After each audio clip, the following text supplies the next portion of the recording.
जब भी बोला माँ पे बोला, जब भी पढ़ा बाप माँ पे पढ़ा, कभी बाप की अजमत पे बात करने की जरूरत नहीं हुई। जो भी आया कह के गया माँ के कदमों के नीचे जन्नत है। हुजूर का फरमान है, सिर्फ माँ पे बात करते रह गए। काश कभी बाप पे भी बात की होती, कभी उसकी भी दुखती रग पे हाथ रखा होता। हमारी इस लापरवाही का नतीजा ये हुआ कि बेटों ने माओ को सर का ताज बना लिया, बाप को घर के दरवाजे का चौकीदार बना दिया। बाप को वह एहतराम की नजर से बेटे नहीं देखते जिस इज्जत से माँ को देखा करते हैं। एक बात नौजवानों से कहना चाहता हूँ प्यारे, खुदा की कसम खा के कहता हूँ, आका फरमाते हैं अल जन्नत ताता कदामी उम्महातिकुम, जन्नत तुम्हारी माओ के कदमों के नीचे है। मुझे बता तो सकी माँ हमारे लिए इतनी मोहतरम है कि उसके कदमों के नीचे जन्नत रखी गई है। फहीम भाई, आज हमारे फहीम भाई ने ना जो ये अकीके का प्रोग्राम रखा है, इसलिए ये शुक्र के पल है कि अल्लाह ने औलाद से नवाजा है। ये एक करारा थप्पड़ भी है उन लोगों के मुंह पे जो औलाद के आने पे डीजे बजाते हैं। ये खुला चैलेंज है उन लोगों के लिए जिनकी रगें डीजे के आगे थिरकती हैं। हमारे भाई ने ये साबित करने की कोशिश की है, बेटा हो या बेटी, जो भी मिलता है अब्दुल्ला के लख्ते जिगर के सदक़े में मिलता है। सुभान अल्लाह, सुभान अल्लाह, बेशक। और दिल पे हाथ रख के मेरी बात सुनना, औलाद हो रही है तो कदर नहीं। कह रहा मौलाना बस आज घर की छुट्टी मार दो, अल्लाह ने बेटा दिया है, हमारी अम्मा मान नहीं रही है, हमें जो है थोड़ी सी आज खुशियां मनानी है। इमाम साहब कहने लगे हम दावत में नहीं आएंगे, तो कहते हैं तुम घर चले जाओ आज कल से सारे ही नेक काम करूंगा। और दादियां भी कम नहीं बच्चों की। अगर बेटा ये कहते अम्मी हुजूर का जिक्र करना, अल्लाह ने बेटा दिया, कहती चल पगले, मिलाद तो मैयतों में होती है, विलादत पे बेटे की पैदाइश पे मिलाद कर रहा है। तो सुनो, मरने की तरफ देख ना जीने की तरफ देख, जब चोट लगे दिल को मदीने की तरफ देख। बेशक, सुभान अल्लाह, बेशक। हमारे सारे रिश्ते हुजूर से शुरू होते हैं और हुजूर पे जाके खत्म हो जाते हैं। अल्लाह ने अगर बेटा दिया है तो फिर डीजे बजा के शैतान को राजी ना कर। अल्लाह ने औलाद जैसी दौलत से नवाजा है, रब की रहमतों को नजरअंदाज नहीं करना।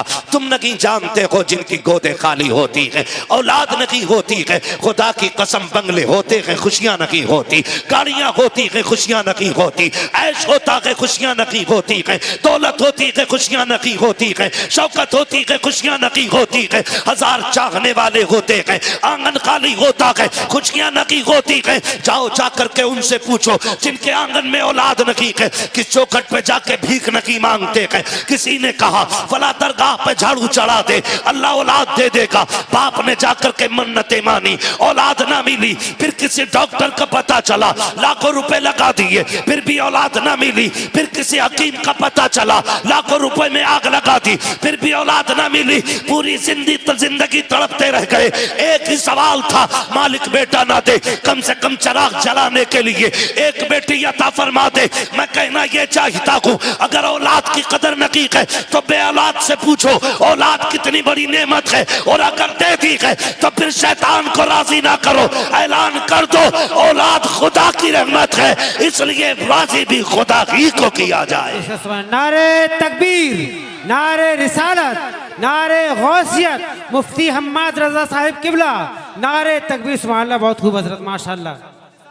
अभी मैं ये नहीं कह रहा हूं कि बेटा हो या बेटी, मैं मुतलकन अभी औलाद की बात कर रहा हूं, मुतलकन औलाद की बात। खुदा की कसम अगर अल्लाह ने सही सलामत औलाद दी है ना तो सजदे शुक्र में गिर जाया करो, वरना औलाद अपाहिज पैदा हो जाए पूरी जिंदगी माँ बाप के कंधों पर रहती है। ये भी एक बड़ी बात है, सही और सालिम पैदा हो जाए। मगर माफ कीजिएगा, मैं उस समाज के सामने बैठा हुआ हूं जिसकी औलाद अगर माइंडेड होती है, ज़हीन होती है, खूबसूरत होती है तो कहता है MBBS बनाना है। काले होते, लूले लंगड़े होते तो कहते इसे मौलवी बनाना है।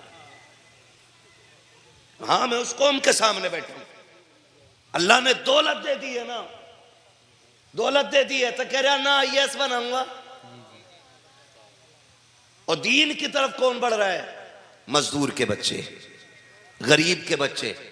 शुक्र है जिसे कोई सीने से नहीं लगाता उसे मुस्तफा का दिया हुआ दीन सीने से लगाया। बेशक सुभान अल्लाह बेशक।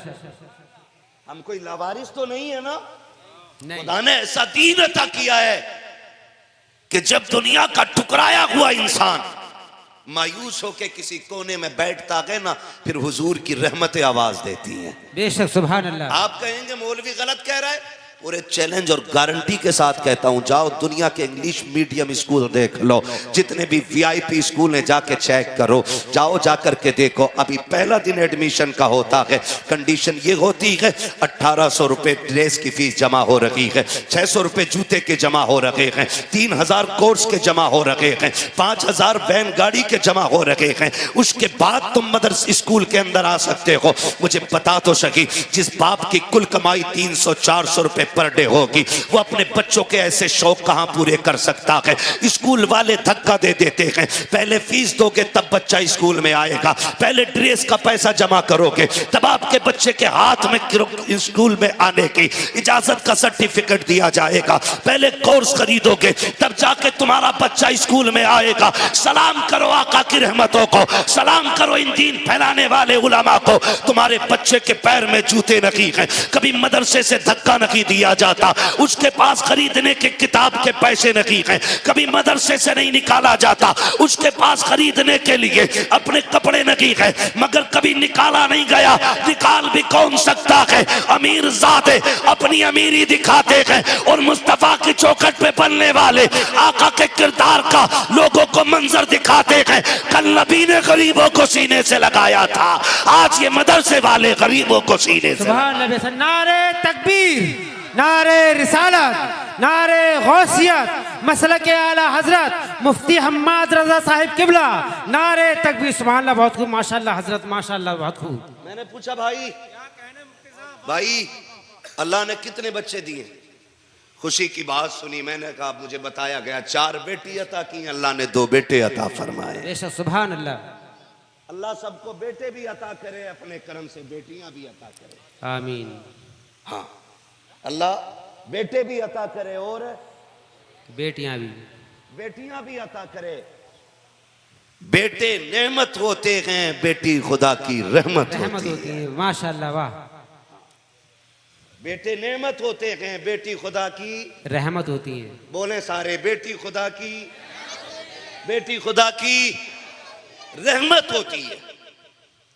आज ना बच्चों का अकीका कर रहे हैं भाई हमारे। मैं रुक के एक बात यहां बेटों से कहूं, जिस तरह ना इन्हें अपने बच्चों की विलादत की खुशी है ना, उसी तरह हम में से हर एक के माँ बाप को हमारी पैदाइश की खुशी हुई होगी। बेशक बेशक सुभान अल्लाह। ठीक है ना? बहुत गौर से मेरी बात सुनिएगा, मेरी भी मजबूरियां रहती हैं थोड़ी सी। जी। मैं जहां जाता हूं, जिस तरह हमारे सईद अख्तर भाई से फरमाइशें होती हैं, हमारे शोहरा से फरमाइशें होती हैं, हमसे भी लोग कहते हैं फला वाली तकरीर करनी है। फरमाइशें हैं मेरे पास कई सारी, अगर मैं सारी फरमाइशें बयान करूं तो फिर रात भर यहीं रह जाऊं। जी, यही बात। ठीक है ना? लेकिन चूंकि रोज तकरीर करना रहता है, 1 घंटा खतीब का खास होता है, लेकिन मुझे डॉक्टरों की तरफ से सिर्फ 40 मिनट की इजाजत है। लेकिन खुदा सलामत रखे बिलग्राम शरीफ के रईस उल अत्किया सरकार वैस मुस्तफ़ा को, उनकी दुआएं मिलती रहती हैं। ये फकीर एक नहीं 1.5 घंटे बोलते रहते हैं। बेशक सुभान अल्लाह, वाह बेशक सुभान अल्लाह। ठीक है ना? ये अलग बात है, खामोश खड़े रहते हैं, फिर भी जो लोग बड़े हैं वो बड़े रहते हैं। ऐसे असलाफ से मिलता है हमारा शजरा, जिनके कदमों में कई ताज पड़े रहते हैं। वाह वाह, बेशक सुभान अल्लाह, बेशक बहुत खूब। तवज्जो है ना? मैं कोशिश करूंगा इंशाल्लाह अपनी बात सही वक्त पे मुकम्मल कर लूं। अभी थके तो नहीं आप लोग? नहीं थके ना? जब भी महफिल में दिल लगने लगे समझ लो मुस्तफा की नजर हो गई है। बेशक सुभान अल्लाह। ठीक है ना? समझो फिर हुजूर की नजर हो गई है। अगर दिल मुस्तफा की महफिलों में लगने लग जाए, फरमाया गया अगर हुजूर की महफिल में दिल ना लगे, कहा गया फिर जाके अपनी रोजी पे गौर कर, हराम की खाता है कि हलाल की खाता है। ये भी एक खास बात है। फिर अपने लुकमों पे गौर करो, जो उठ के भाग रहे हैं ना जलसे से, वो फिर गौर करें लुकमे जो खाए थे हलाल के खाए थे कि हराम के। लेकिन मैं ये देख रहा हूं इस महफिल में जितने आके बैठे अभी तक कोई उठ के गया नहीं है। बेशक बेशक, वाह। उठ भी कैसे सकते हैं जफर भाई, जब अजमेर में गरीब नवाज ऊंटों को बैठा दे तो राजा ना उठा सका, जिन्हें मेरा मुस्तफा बैठा दे उन्हें इब्लीस कैसे उठा के ले जा सका। बेशक, वाह, सुभान अल्लाह, सुभान अल्लाह, बेशक, वाह। है ना, खुदा सलामत रखे। तवज्जो है सारे लोगों की। मैं क्या कह रहा था अभी आपसे, जिस तरह हमारे भाई को फहीम भाई को अपने बच्चों की विलादत की खुशी है ना, हर बेटी बेटे के माँ बाप को उनकी विलादत उनकी पैदाइश की इतनी ही खुशी हुई होगी। बेशक। ये अलग बात है कि जैसे जैसे उम्रें बढ़ती जाती हैं इंसान की गफलत बढ़ती जाती है। बहुत तवज्जो से मेरी बात सुनिए, अल्लाह करे मेरी बातें आपके दिल में उतर जाए। मैं फरमाइश भी जरूर पूरी करूंगा, ठीक है ना, मगर उससे पहले अपनी चंद जरूरी बातें आपसे कह जाऊंगा। मेरा उसूल है, मैं ये चाहता हूं मेरी तकरीर तबे यार को बेचैन करती है, सबब क्या है वही कहता हूं जो दिल पर गुजरती है। बेशक बेशक। मैं कभी रट के बात नहीं करता, जो दर्द है ना दिल का ये बस निकल के आता है जी। मैं इन्हीं टूटी फूटी बातों के जरिए अपने दोस्तों से मिलता हूं और उनसे बात करता हूं। बेटी के बेटे के सभी की विलादत पे माँ बाप को इतनी ही खुशी हुई होगी, लेकिन आज हैरत होती है, हम जवान जब से हुए हैं ना हमारे लहजे बड़े सख्त हो गए, हमारे जुमले बड़े तीखे हो गए। हम जब माँ बाप से बात करते हैं ना तो फिर औलाद बन के नहीं बल्कि माँ बाप बन के बात करते हैं, क्योंकि अब हम जवान हो गए। हाथ जोड़ के गुजारिश करता हूं खुदारा, बेटी हो या बेटा, जब तक आखिरी सांस चले कभी माँ बाप से ऊंचे लहजे में बात ना करना, कभी इनसे आंखें निकाल के बात ना करना, इसलिए कि इनका खास किरदार है हमारी जवानी को संवारने में, हमें ताकतवर बनाने में बाप का बड़ा अहम रोल है। हमारी भी मिंबर से थोड़ी गफलत रही, हमने भी जब भी लिखा मां के लिए लिखा, जब भी बोला मां पे बोला, जब भी पढ़ा बाप मां पे पढ़ा, कभी बाप की अजमत पे बात करने की जरूरत नहीं हुई। जो भी आया कह के गया मां के कदमों के नीचे जन्नत है, हुजूर का फरमान है, सिर्फ मां पे बात करते रह गए।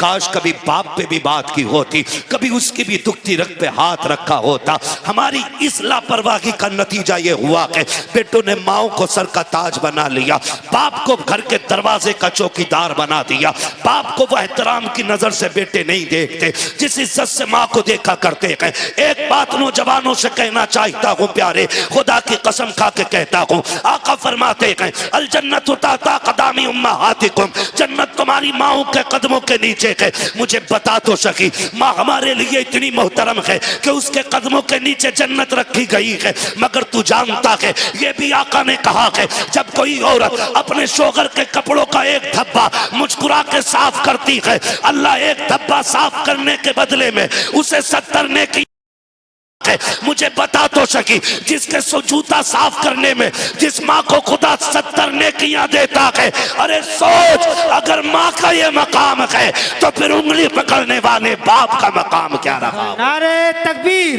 नारे रिसालत, नारे गौसियत, मसलके आला हजरत मुफ्ती हम्माद रजा साहिब किबला, नारे तकबीर, सुभान अल्लाह, बहुत खूब हजरत। माँ है मगर बाप भी कोई कम नहीं। बेशक बेशक, बाप भी कोई कम नहीं, अंदाजा लगा लो। फरमाया जो ये देखना चाहे कि उसका रब उससे राजी है कि नाराज, फरमाया सुबह उठ के बाप का चेहरा देखो, अगर बाप राजी है तो फिर खुदाए पाक भी राजी है। बेशक, वाह, सुभान अल्लाह, बेशक। हुजूर ने रब की रजा की पहचान ये नहीं बताया माथे पे निशान है तो रब राजी है, ये नहीं बताया पगड़ी में गए तो रब राजी है, ये नहीं कहा कि जुब्बे में गए तो रब राजी है, बल्कि फरमाया सुनो जिससे बाप राजी है उससे खुदाए पाक राजी है। बेशक, सुभान अल्लाह। बाप जानते हैं बाप क्या होता है, समझने की कोशिश करें। कई बार ना हमारे नौजवान और बच्चे कह देते हैं नहीं नहीं नहीं मेरी माँ ज्यादा प्यार करती है, अब्बा प्यार नहीं करते। कहा क्यों? का स्कूल नहीं गया, अब्बा ने 3 थप्पड़ मार के स्कूल भेजा। बेशक बेशक यही बात है। और मेरी अम्मी रोती रह गई, ना लेके जाओ लाल को, लेकिन अब्बा बड़ा जल्लाद है, पकड़ के ले गया। दिल पे हाथ रख के बताना, माँ जब बच्चे को उठाती है तो कमर पे रखती है बेशक, यहां, लेकिन बाप जब उठाता है ना तो फिर कंधे पे रखता है। बेशक, वाह सुभान अल्लाह। बेशक वो किसी से पूछा था किसी ने कि इस उठाने में फर्क क्या है, मां कमर तक क्यों, बाप कंधे तक क्यों उठाता है? तो बड़ी प्यारी बात जिसने भी कही, बहुत प्यारी कही थी। उसने कहा मां इसलिए गोद तक उठाती है तक वो ये चाहती है कि मेरा लाल वहां तक देखे जहां तक मैं देख रही हूं, और बाप इसलिए कंधे पे बैठाता है, उसकी सोच ये होती है जहां तक मैं देख रहा हूं मुझसे भी आगे तक मेरे बेटे को नजर आना चाहिए। बेशक, वाह सुभान अल्लाह। बेशक, वाह। जिसके थप्पड़ को तुम ज्यादती और जुल्म और गुस्सा समझते हो, यकीनन ये थप्पड़ बड़े बड़े मुस्तकबिल का फैसला करते हैं। अगर ये थप्पड़ बचपन में मारने वाले हो तो बंदा खुशनसीब होता है, अगर ये डांट और ये थप्पड़ नसीब ना हो तो बंदा कम नसीब होता है। इसलिए कि जब बच्चों के सर पे बाप होता है ना तो हर बुलंदी उनकी मुट्ठी में होती है। बेशक, वाह सुभान अल्लाह। और अगर बाप ना हो तो फिर खुशियां रूठ जाती हैं, खुशियां रूठ जाती हैं। तुम नहीं जानते हो, ये उम्रें फैसला नहीं करती कि बड़ा कौन है, ये हालात फैसला करते हैं कि बड़ा कौन है। लोग बालों की सफेदी देख के कहते हैं ये बड़ा है, उम्र का अंदाजा लगा के कहते हैं ये बड़ा है, मगर मैं कहता हूं प्यारे, बालों की सफेदी वाला बड़ा नहीं होता है, 60 साल वाला बड़ा नहीं होता है, बड़ा वो 8 साल का बच्चा भी होता है जिसके सर पे बाप का साया नहीं होता। 8 साल की उम्र में होटल में आके बर्तन धोया करता है, उससे जाकर के पूछो तो सकी क्या तुझे पढ़ना पसंद नहीं था या तुझे कलम से प्यार नहीं था, वो भी जवाब दे देता है मैं भी चाहता था मेरे भी जेब पे कलम लगे हों, मेरे भी कंधे पे स्टार लगे हों, लेकिन मशीयत को कुछ और ही पसंद था। जैसे 8वें साल में कदम रखा है, घर के दरवाजे पे लोगों की भीड़ ने बताया आज तेरे सर से बाप का साया उठ गया है। तुम्हें क्या बताऊं, जिस दिन बाप कफन में लिपट के गया था उसी दिन से हसरतें कफन के साथ चली गई है, उसी दिन से खुशियां रूठ गई हैं। माँ ने बस्ता लेके कहा था लखते जिगर अब पढ़ने का वक्त जा चुका है, अब तुझे बहन के लिए कमाना पड़ेगा, घर की दवाओं का खर्चा उठाना पड़ेगा। लोग समझते हैं सफेद बालों वाला बड़ा होता है, मगर मैं कहता हूं वो 10 साल का बच्चा भी बड़ा है जो होटल में काम करके माँ का इलाज करा रहा है, वो बच्चा भी बड़ा है जो 9 साल की उम्र में होटलों में बर्तन उठा करके बहनों की तालीम का इंतजाम कर रहा है। खुदा के वास्ते अल्लाह से सजदे करके बाप की लंबी उम्र की भीख मांगा करो, इसलिए कि जिनके सर पे बाप के साए होते हैं कायनात मुट्ठी में होती है, जिनके सर पे बाप नहीं होता वो बड़े अकेले हो जाते हैं। बाप नहीं होता बल्कि खुदा की रहमत का चलता साया होता है, खुदा की रहमतों की बोलती तस्वीर होता है। वो बच्चे जो बाप के साए में पलते हैं, खुदा की कसम या तो वो दुनिया में कामयाब होते हैं या आखिरत में कामयाब। बेशक सुभान अल्लाह, बेशक सुभान अल्लाह। नारे तकबीर, नारे रिसालत, नारे गौसियत, मसलक आला हजरत, नारे तकबीर, सुभान अल्लाह। बहुत खूब माशाअल्लाह हजरत। चलूं आगे। बाप की इज्जत करना, बाप की कदर करना, वो लड़ नहीं रहा, वो तुम्हें प्यार से चूम नहीं रहा ना, बाप बाप होता है जी जी, उसका अपना एटीट्यूड है, उसका अपना एक मेयार है, उसका अपना एक घमंड है कि वो बाप है। उसके अलावा खुदा की कसम बाप इतना गैरत वाला होता है, मर जाता है औलाद के आगे हाथ नहीं फैलाता है, गरीब हो के अमीर हो नहीं फैलाता है, ये बाप होता है। और कभी तुम सोचो, कभी तुमने कहा अब्बा जी मुझे जूता एप्पल का चाहिए, उसकी हैसियत नहीं थी, उसने ओवर टाइम ड्यूटी की, 7 घंटे के बजाय 12 घंटे में अपनी फैक्ट्री से निकला, क्यों? ताकि बेटों के ख्वाब पूरे कर सके, बेटों की ख्वाहिशें पूरी कर सके। वो हमारी हसरतें पूरी करते करते बूढ़ा हो गया, और आज औलाद उस बाप को 2 वक्त की दवा दिलाते हुए किनमनाती है। आज बेटों को 2 सेप्ट्राइन की गोलियां, 2 पैरासिटामोल, ये औलाद पे भारी पड़ती हैं। नौजवानों, अमीर होने का सीधा इलाज है, कोई तुम्हें 3 तावीज देगा, कोई 5 देगा, एक नुस्खा मैं बता रहा हूं। अगर चाहते हो अमीर बनो तो अपनी कमाई माँ बाप पे खर्च किया करो, बेशक बेशक सुभान तुम एक माँ बाप पे खर्च करोगे, अल्लाह तुम्हारी 7 नस्लों के रिज्क का इंतजाम फरमाएगा। बेशक सुभान अल्लाह बेशक। बाप क्या होता है जानते हो? बताऊं तुम्हें बाप क्या होता है? खुदा करे ये बात आपके दिल में उतर जाए। बाप वहां तक देख लेता जहां तक कोई नहीं देखता। बेशक बेशक। वहां तक बाप देख लेता जहां तक कोई नहीं देखता। मलफूजात शरीफ के अंदर सरकार आला हजरत ने एक वाकया तहरीर फरमाया कि बाप बेटे तिजारत के लिए जा रहे थे। जाते जाते रास्ते में बाप की तबीयत खराब हो गई, बीमार हुआ। सफर पैदल के थे, मंजिल दूर थी और काफी लंबा सफर हो चुका था। रास्ते ही में इंतकाल हुआ, काफिले वालों ने वहीं दफन कर दिया। बेटा भी काफिले के साथ आगे चला गया। कुछ दिन के बाद वापस पलटा, उसी रास्ते से आ रहा था जहां बाप को दफन किया था। लेकिन इत्तेफाक यह हुआ कि शाम का वक्त था, शाम का वक्त था। उसने देखा बाप की कब्र है। दिल ने कहा चल फातिहा पढ़ ले, लेकिन अकल ने कहा सुन जंगल है, शाम है, अगर रुक गया काफिला चला जाएगा, अकेला रह जाएगा, शेर चीते आके तुझे जिंदा नहीं छोड़ेंगे।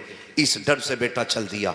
आला हज़रत फरमाते हैं कि जब वो चला तो पीछे से बड़ी तेज आवाज आई और ऐसी आवाज थी जिस आवाज को सुन के बेटे के पैर कांप गए। वो शेर या चीते की दहाड़ नहीं, कब्र से उसके बाप की आवाज आ रही थी। उसने कहा था लख्त जिगर नूरे नदर, बड़ी जल्दी बेवफा हो गया। अभी चंद दिन पहले यहां दफन करके गया और आज तुझे बाप की कब्र पे फातिहा पढ़ने तक की तुझे मोहलत नहीं। तुझे ये डर लग रहा है कि अगर रुकेगा तो शेर चीते फाड़ देंगे। उसने कहा सुन, अगर मेरी जगह तू लेटा होता और तेरी जगह मैं खड़ा होता, तू तो शेर चीते की बात कर रहा है, अगर तेरे और मेरे बीच लोग अंगारे बिछा देते, बेटे अगर आग पे भी चलना पड़ता मैं आग पे चल के आता, लेकिन तेरी कब्र को ऐसे छोड़ के ना जाता। बेशक बेशक। ये बाप होता है। और आज बेटे 6 महीने के बाद अब्बा की कब्र का निशान भूल जाते। कह रहा बताइए जरा प्रधान कहां थे अब्बा दफन? इसी कोने में तो रखे थे। उन्होंने कान पकड़ा, पगले यहां नहीं उधर दफन किया गया था। हाँ मुझे ध्यान नहीं रहा।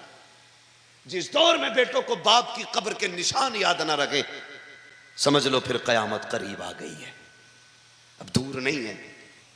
और उन तमाम बिरादरान को तहे दिल से मुबारकबाद पेश करता हूँ जिन्होंने इनके साथ शाना बशाना खड़े होकर के इस महफिल को सजाने में कोशिशें की हैं, मेहनतें की हैं।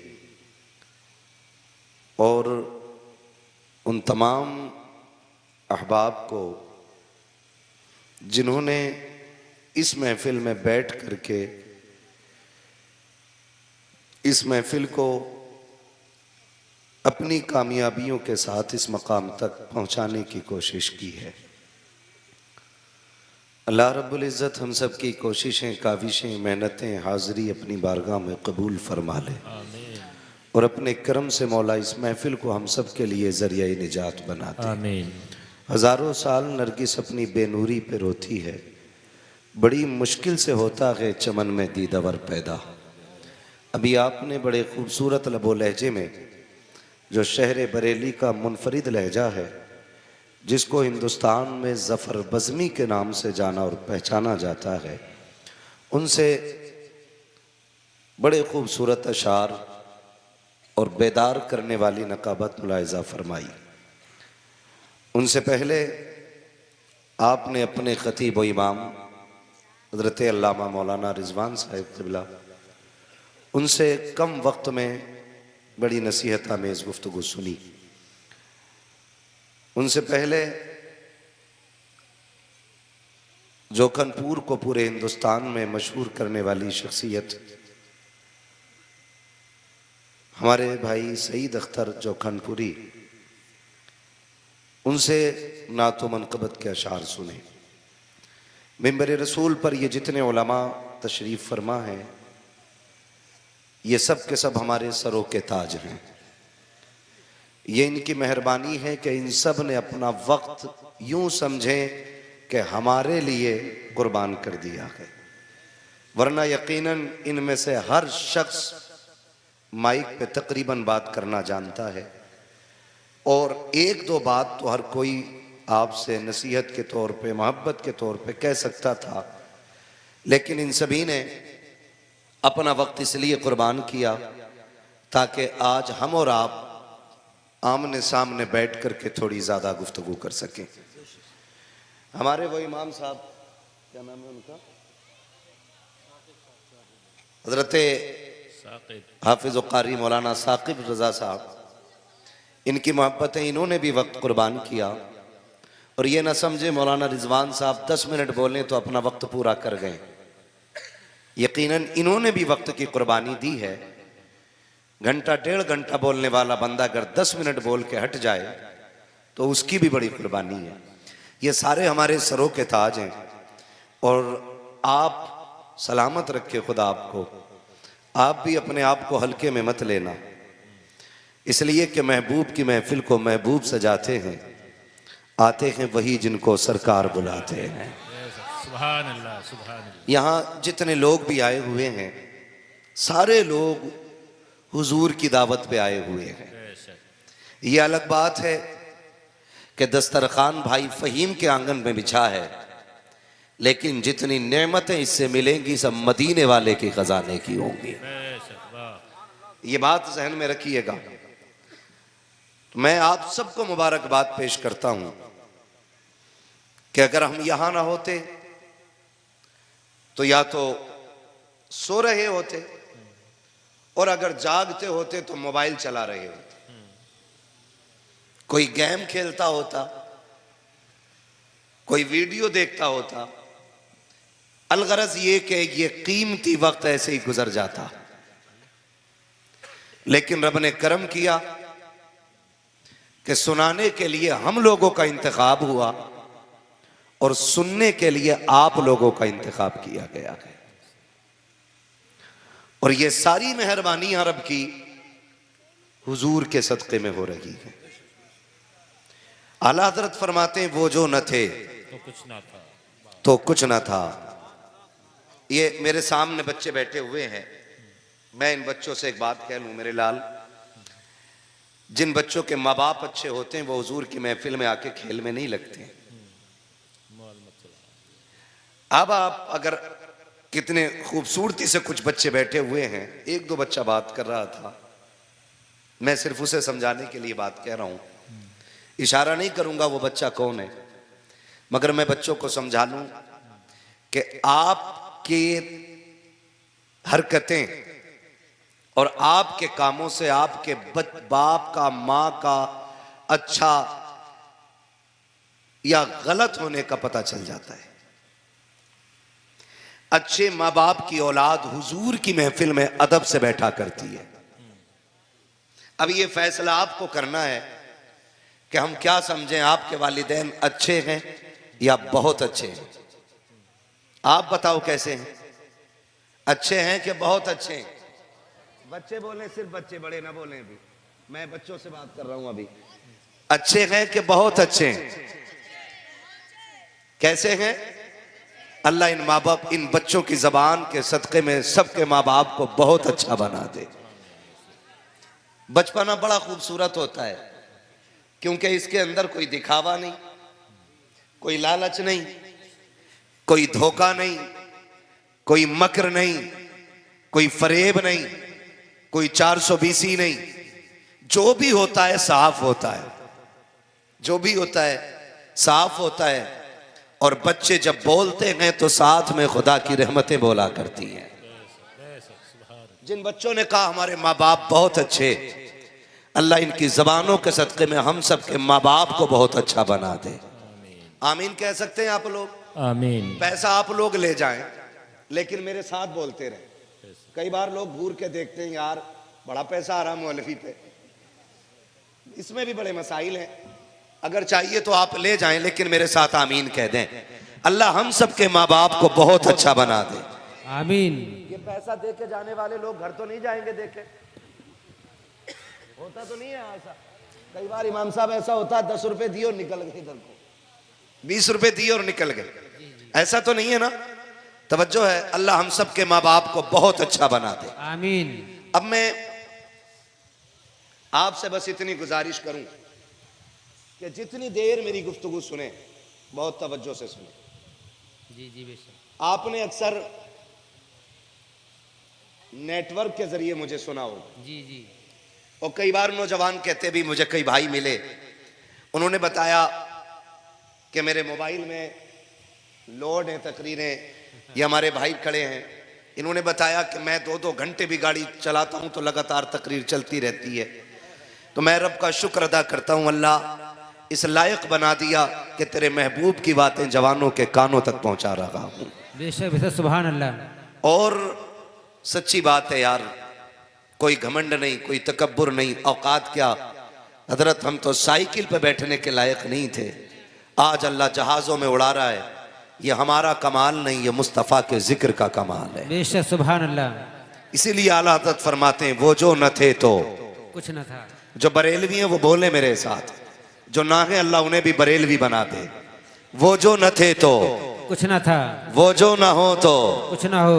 जान है वो जहान की, जान है तो जहां नहीं, जान है तो जान है तो जान है तो, इधर वाले भी बोलते हैं जान है तो जहान है। सारी चीजें हुजूर के सदक़े में मिली हैं।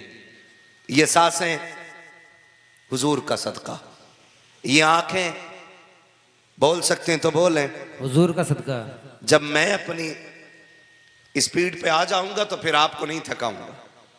अभी आप थोड़ा सा जुड़ जाएं मेरे साथ। सांसें,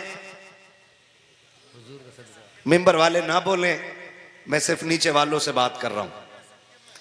आंखें, सांसें, कान, दिल, दिमाग, वजूद, सब कुछ आला हजरत बोले जमीन व जमा, सलामत रहे, जमीन व जमा, मकीन व मकान, चुनीन व चुना, बने दो जहां, दहन में जबा, बदन में है जहां, हम आए यहां, उठे भी वहां, सबा वो चले कि बाग फले, वो फूल खिले कि दिन हो भले, लिवा के तले सना में खुले, रजा की जबां तुम्हारे लिए, सब कुछ हुजूर के लिए।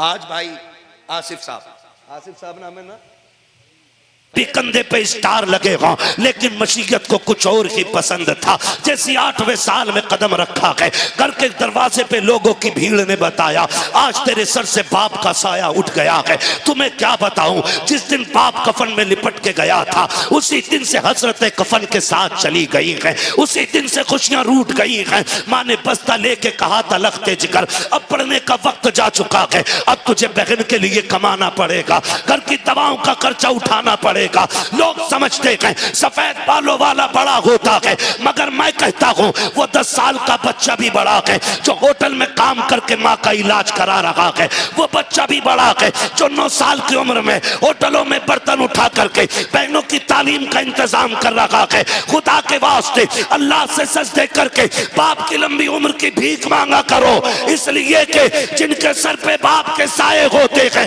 कायनात मुट्ठी में होती है। जिनके सर पे बाप नहीं होता वो बड़े अकेले हो जाते हैं। बाप नहीं होता, बल्कि खुदा की रहमत का चलता साया होता है, खुदा की रहमतों की बोलती तस्वीर होता है। वो बच्चे जो बाप के साए में पलते हैं, खुदा की कसम, या तो वो दुनिया में कामयाब होते हैं या आखिरत में कामयाब। बेशक सुभान अल्लाह, बेशक सुभान अल्लाह। नारे तकबीर, नारे रिसालत, नारे गौसियत, मसलक आला हजरत, नारे तकबीर, सुभान अल्लाह। बहुत खूब, माशाअल्लाह हजरत। चलूं आगे। बाप की इज्जत करना, बाप की कदर करना, वो लड़ नहीं रहा, वो तुम्हें प्यार से चूम नहीं रहा ना, बाप बाप होता है जी जी। उसका अपना एटीट्यूड है, उसका अपना एक मेयार है, उसका अपना एक घमंड है कि वो बाप है।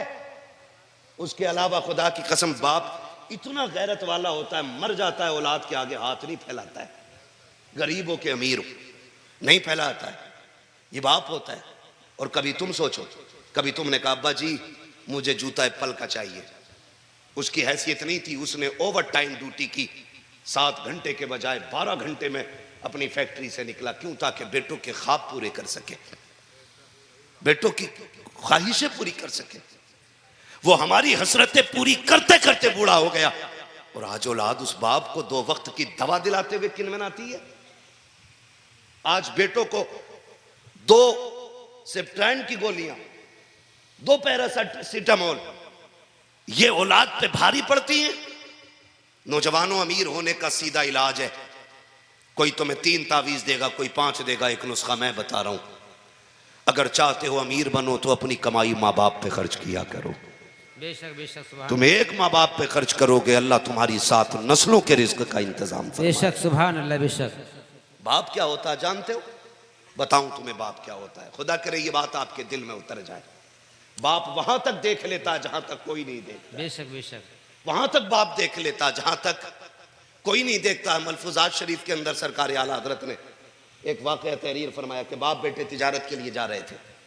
जाते जाते रास्ते में बाप की तबीयत खराब हो गई, बीमार हुआ। सफर पैदल के थे, मंजिल दूर थी और काफी लंबा सफर हो चुका था। रास्ते ही में इंतकाल हुआ, काफिले वालों ने वहीं दफन कर दिया। बेटा भी काफिले के साथ आगे चला गया। कुछ दिन के बाद वापस पलटा, उसी रास्ते से आ रहा था जहां बाप को दफन किया था। लेकिन इत्तेफाक यह हुआ कि शाम का वक्त था, शाम का वक्त था।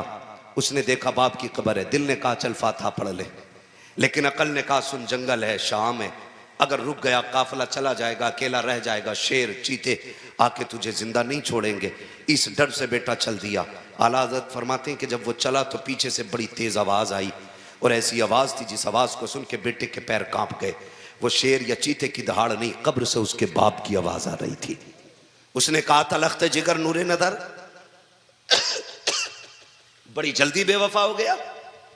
अभी चंद दिन पहले यहां दफन करके गया और आज तुझे बाप की कब्र पे फातिहा पढ़ने तक की तुझे मोहलत नहीं। तुझे ये डर लग रहा है कि अगर रुकेगा तो शेर चीते फाड़ देंगे। उसने कहा सुन, अगर मेरी जगह तू लेटा होता और तेरी जगह मैं खड़ा होता, तू तो शेर चीते की बात कर रहा है, अगर तेरे और मेरे बीच लोग अंगारे बिछा देते, बेटे अगर आग पे भी चलना पड़ता मैं आग पे चल के आता, लेकिन तेरी कब्र को ऐसे छोड़ के ना जाता। बेशक बेशक। ये बाप होता है। और आज बेटे 6 महीने के बाद अब्बा की कब्र का निशान भूल जाते। कह रहा बताइए जरा प्रधान कहां थे अब्बा दफन? इसी कोने में तो रखे थे। उन्होंने कान पकड़ा, पगले यहां नहीं उधर दफन किया गया था। हाँ मुझे ध्यान नहीं रहा। जिस दौर में बेटों को बाप की कब्र के निशान याद ना रखे, समझ लो फिर कयामत करीब आ गई है, अब दूर नहीं है। और उन तमाम बिरादरान को तहे दिल से मुबारकबाद पेश करता हूं जिन्होंने इनके साथ शाना बशाना खड़े होकर के इस महफिल को सजाने में कोशिशें की हैं, मेहनतें की हैं। और उन तमाम अहबाब को जिन्होंने इस महफिल में बैठ करके इस महफिल को अपनी कामयाबियों के साथ इस मकाम तक पहुंचाने की कोशिश की है। अल्लाह रब्बुल इज़्ज़त हम सब की कोशिशें